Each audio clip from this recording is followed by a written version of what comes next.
Como é bom começar mais um Espírito da Letra. Já pensou? Estamos indo para já o capítulo 29 do livro Nosso Lar. O Espírito da Letra está estudando cada capítulo e você vai encontrar esses capítulos disponíveis para você assisti-los todos na TV Mundo Maior, assisti-los na TV Alvorada Espírita. Basta você desejar. E estudando o livro Nosso Lar, vai descobrir coisas muito ricas, como temos avaliado em cada uma destas jornadas. Na semana passada nós vimos o André Luiz candidato ao serviço, não é? O serviço chegou, ele abraçou, trabalhou o tempo que pôde e agora, durante a madrugada, ele já podia até ter ido descansar, mas se ofereceu para horas extras de trabalho. E é exatamente agora, na companhia da enfermeira Narcisa, que André Luiz vai aprender muita coisa. No capítulo de hoje, o capítulo 29, vai falar sobre a visão de Francisco.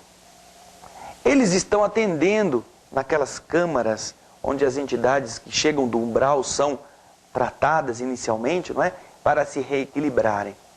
E André Luiz começa a conversar com a enfermeira Narcisa sobre aquelas situações, aquilo que está acontecendo com cada um. Acompanhe o texto do início do capítulo. Vamos lá.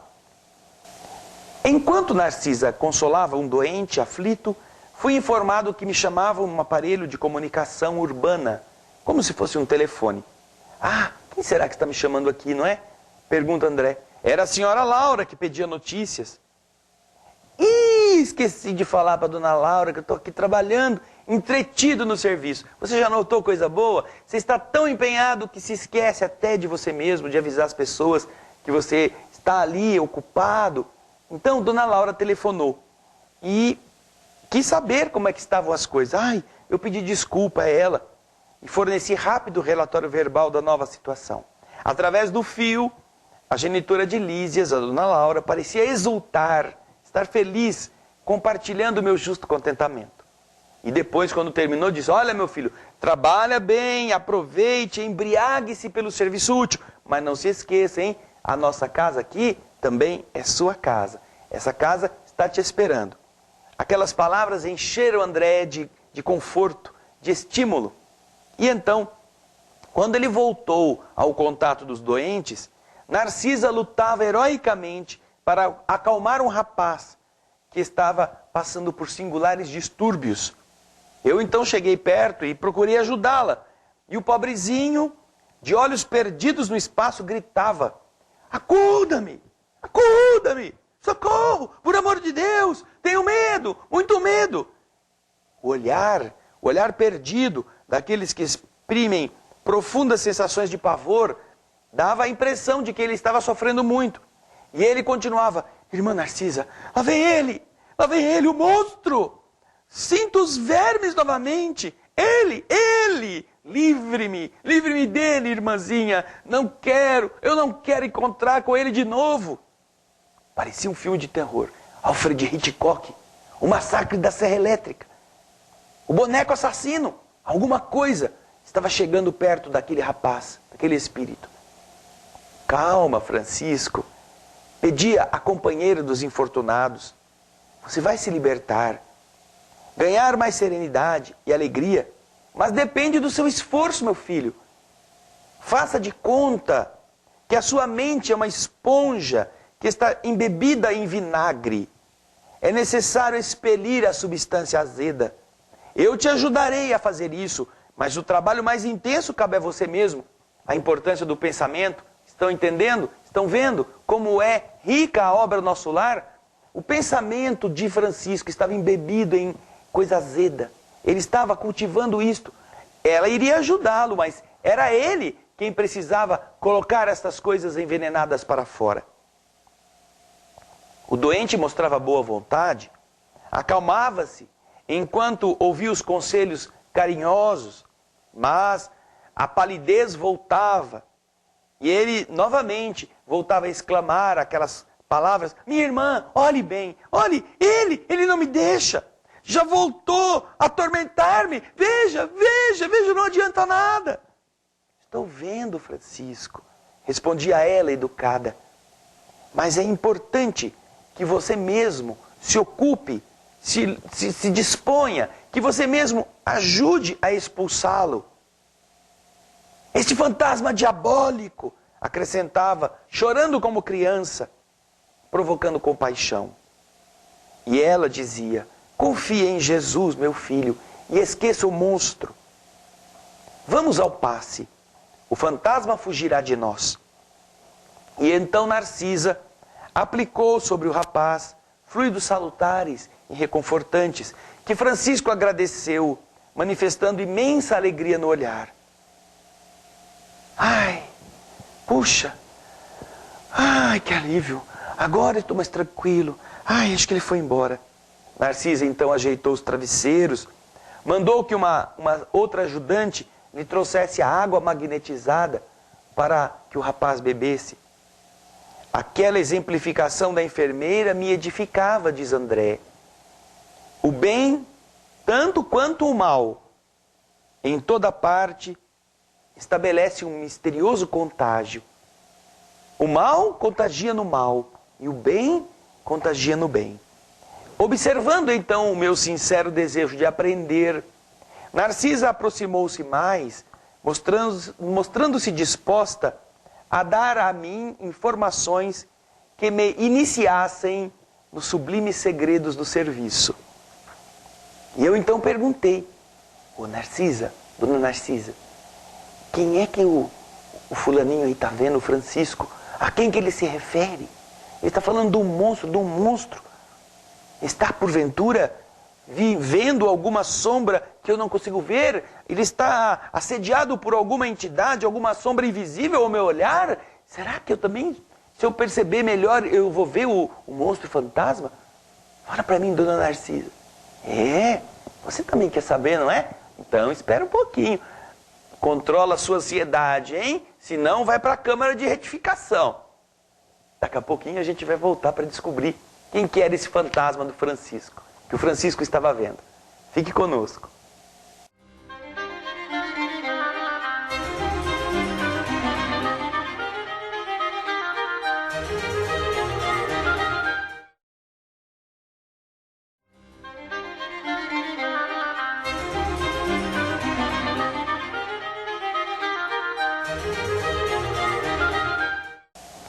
Estamos voltando com o espírito da letra, analisando a obra de André Luiz, o livro Nosso Lar, que é o nosso roteiro. Você já tomou aguinha com açúcar? Aproveitou o intervalinho? Ai, deu uma respirada para conter a ansiedade? O que será que estava fazendo o Francisco ter aquele surto? O que será que ele estava vendo? Que monstro era este? André Luiz também está preocupado.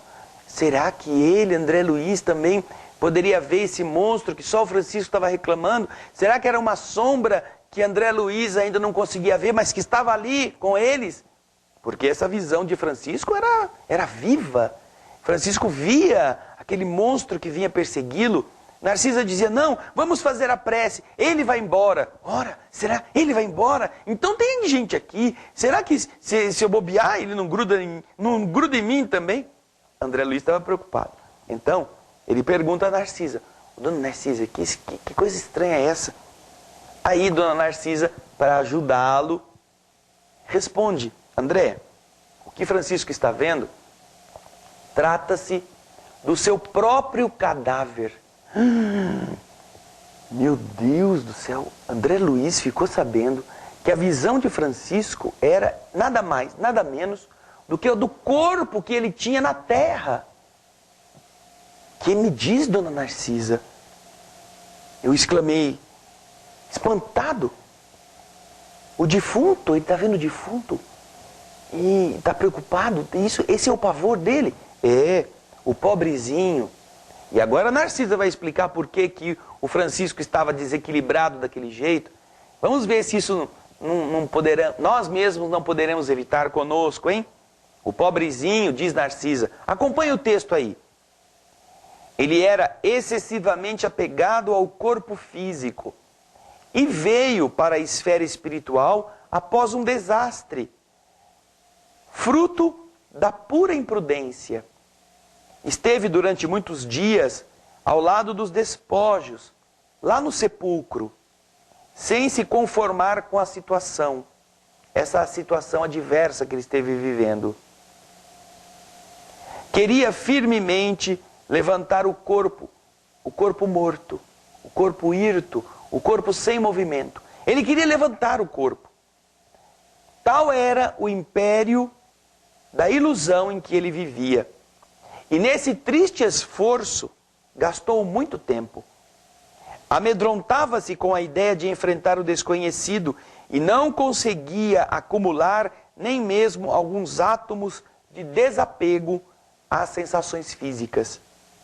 Não valeram socorros das esferas mais altas, porque ele fechava a zona mental a todo pensamento relativo à vida eterna. Não pensava em vida que continuava depois da morte. Sua mente estava apenas vinculada à vida de carne e osso. Por fim, o que acontece com o corpo que morre? Apodrece. Os vermes fizeram Francisco experimentar tamanhos padecimentos que o pobrezinho afastou-se do túmulo, tomado de horror. Começou então a peregrinar nas zonas inferiores do umbral. No entanto, aqueles que haviam sido seus pais na terra, possuem aqui em nosso lar grandes créditos espirituais e rogaram sua internação na colônia. Os samaritanos, esses mesmos samaritanos que estavam chegando daqui a pouco na cidade, de volta do umbral, esses samaritanos trouxeram Francisco quase à força. Seu estado, contudo, é ainda tão grave que não poderá sair daqui, das câmaras de retificação, tão cedo. O amigo, que foi o seu genitor na carne, presentemente está em arriscada missão distante de nosso lar. O pai, não é? O que havia sido seu pai, está longe de nosso lar em uma missão muito arriscada. Mas, aí André quer saber, ele vem visitar o doente? O pai vem ver o filho que está aqui? Ah, diz Narcisa, já veio 2 vezes.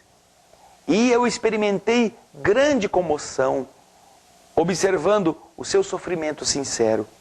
Sincero e contido. Tamanha é a perturbação do rapaz, que o menino, o moço, o Francisco, não reconheceu o pai generoso e dedicado. Gritava aflito, mostrando a demência dolorosa. O genitor, que veio vê-lo na companhia do ministro Pádua, lá do Ministério da Comunicação, pareceu muito superior à condição humana enquanto se encontrava com um nobre amigo que obtivera a hospitalidade para o filho infeliz. Demoraram-se os dois bastante comentando a situação espiritual dos recém-chegados dos círculos carnais.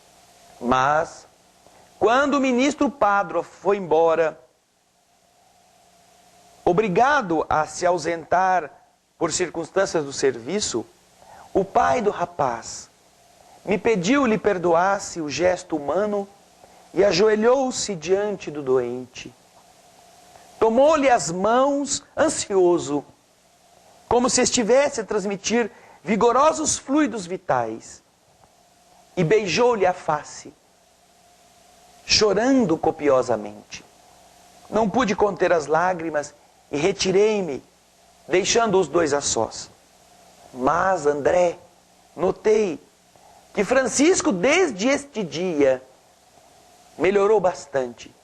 A demência total reduziu-se a crises que são agora cada vez mais espaçadas. Puxa, Narcisa, como tudo isso comove as fibras mais profundas do coração. Mas, puxa, como pode a imagem do cadáver que o persegue? Como isso é possível? Como que a gente pode imaginar um negócio desse, né? Pensar, como é que levantava do túmulo? Como é que saía o cadáver lá do cemitério e vinha até a cidade de nosso lar perseguir o rapaz, esse fantasma? Mas não tinha ficado na terra? André Luiz está preocupado. Ele não entende ainda o mecanismo das produções de imagens. E então ele fica agora incomodado. E como nós também, que muitas vezes não sabemos explicar as coisas, ele quer que Narcisa explique para ele como é que Francisco, estando em uma enfermaria da cidade Nosso Lar, sem ninguém a persegui-lo de verdade, conseguia ver o defunto, o cadáver que se aproximava dele como se fosse uma alma penada. No próximo bloco nós vamos ver como isso é possível, porque Narcisa vai explicar. Fique conosco para o encerramento deste capítulo tão importante, a visão de Francisco. Até já!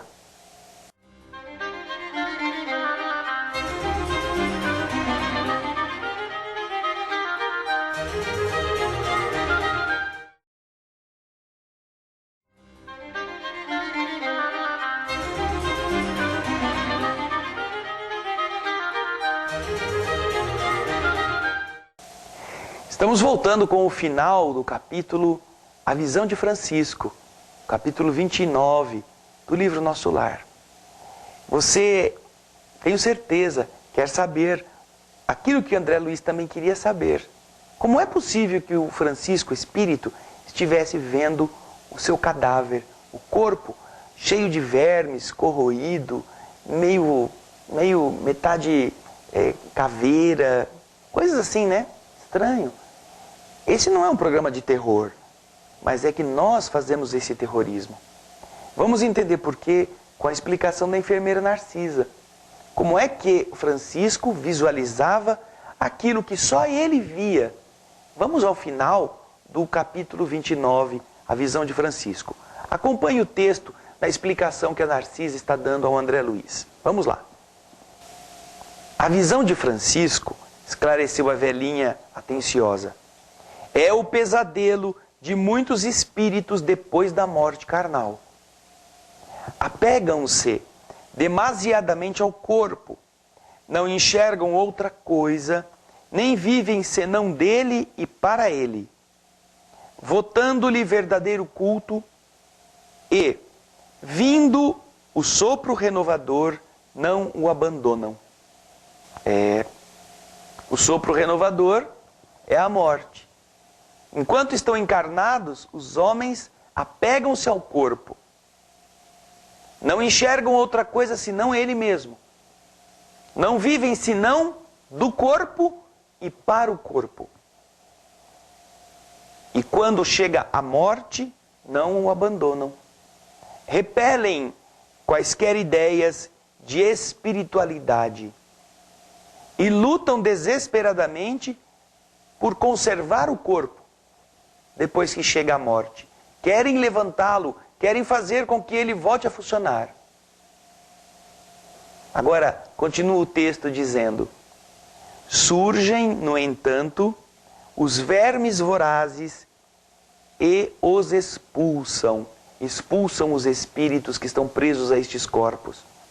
A essa altura, horrorizam-se do corpo e adotam nova atitude extremista. Vão para o outro lado, com medo. A visão do cadáver, porém, como forte criação mental deles mesmos, atormenta-os no interior profundo da alma.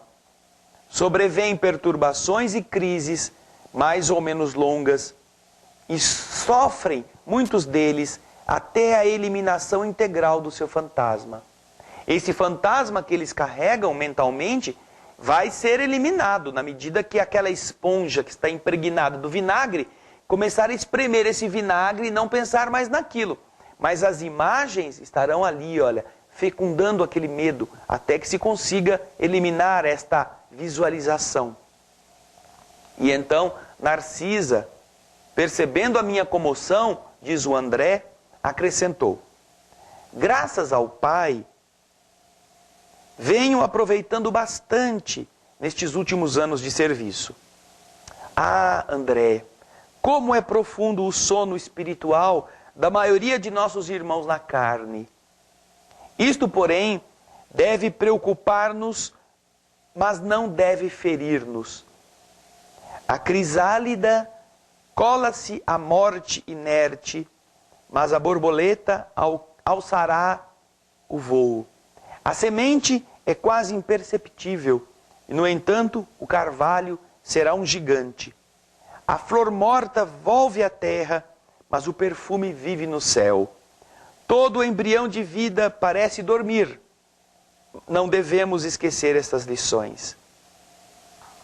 E então calou-se Narcisa, e eu não me atrevi a interromper o seu silêncio. E agora, nosso silêncio deve nos ajudar a pensar. Será que eu não estou me apegando demais ao corpo? Será que eu não estou me fazendo de boneco musculoso ou de boneca bonita? Será que o corpo não tem sido mais uma arma do que um instrumento de aprendizado? A arma que a gente usa para ferir, para provocar, para seduzir? Se eu estiver achando que o corpo é a minha casa, quando ele morrer, eu continuarei nele.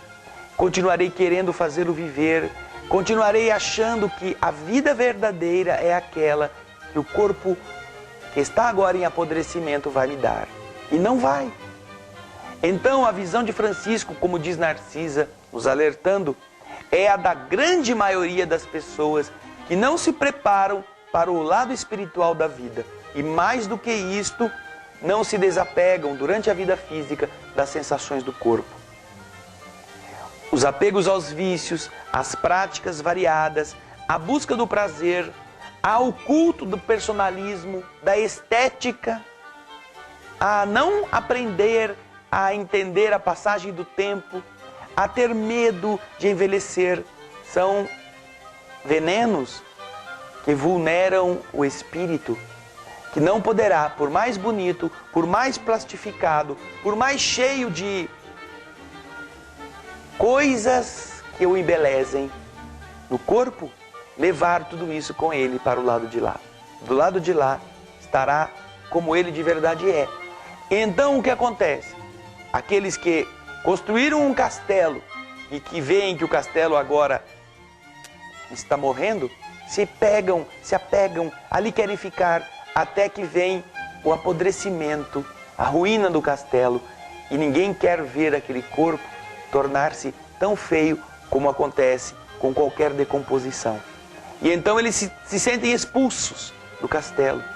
Mas a imagem gravada na sua mente, daquele corpo que incha, que muda de cor, que começa a ser comido pelos vermes, fica marcado, porque é uma cena grotesca. E ele então se vê visitado por este pensamento, pela imagem que ele acumulou dentro dele mesmo. Revelação, está vendo como a importância do seu pensamento vai fazer você ser feliz ou infeliz do lado de lá? Por isso que o espírito da letra nos ajuda agora a não fazermos essas bobagens. Tá bem? Pense nisso. Continue a ler o Nosso Lar. Entre no nosso site, assista os programas anteriores na TV Mundo Maior e na TV Alvorada Espírita. Envie seu e-mail dando sugestões, apresentando sua opinião. É um prazer muito grande tê-lo conosco. Muito obrigado por mais este capítulo e até a semana que vem. Muita paz.